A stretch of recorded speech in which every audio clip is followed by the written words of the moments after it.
Մեր մշամարտում այսօր կա արդեն 8 քաշային կարգեր,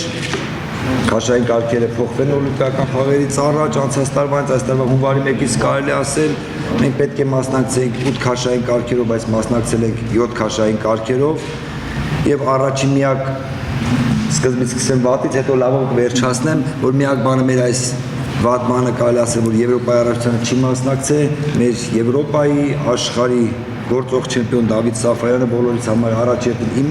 եւ բոլոր ազգի համար ցավալի, որ նա չմասնակցեց Եվրոպայի առաջնության վնասվածքի պատճառով, բայց փառք Աստծո տղաները կարող եմ ասել պատվով շատ պատվով դուրս եկան, բոլորն էլ կարող եմ ասել բոլոր համեմատական կարգով ամեն մարդ իր հնարավորությունների սահմաններում մասնակցեց եւ ունեցանք այսօր 3 մեդալ Եվրոպայի առաջնությունում այսօր ունենալ 3 մեդալ, մեկ երկրորդ, 2-րդ տեղ, դա իրոք արդյունք է, բայց որ թիմային հաշվարկում մեր հավաքականը գրավել է 6-րդ տեղը, որը իրոք նորից երկրորդ տարին անունի մեջ, եթե հավաքական այսօր գրավում է Եվրոպայի առաջնության 6-րդ տեղ, դա իրոք արդյունք է։ Ունենում ենք մրցանակային պատվավոր տեղեր,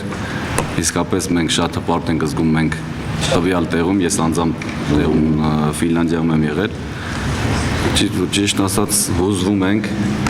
արդյունքների հետ կապված, արդյունքներից շատ գոհ եմ, որ համեմատենք անցած տարիների ու հիմա, գոհ եմ, հուսով եմ, որ էլ ավելի կկրկնապատկենք մեր հմուտ մարզիչների, բնականաբար ֆեդերացիայի, օլիմպիական կոմիտեի աջակցությամբ, կցանկանամ մեր բոլոր ֆեդերացիաները, մեր բոլոր ազգային հավաքական թիմերը նման արդյունքներով հետ գան միջազգային մրցաշարերից։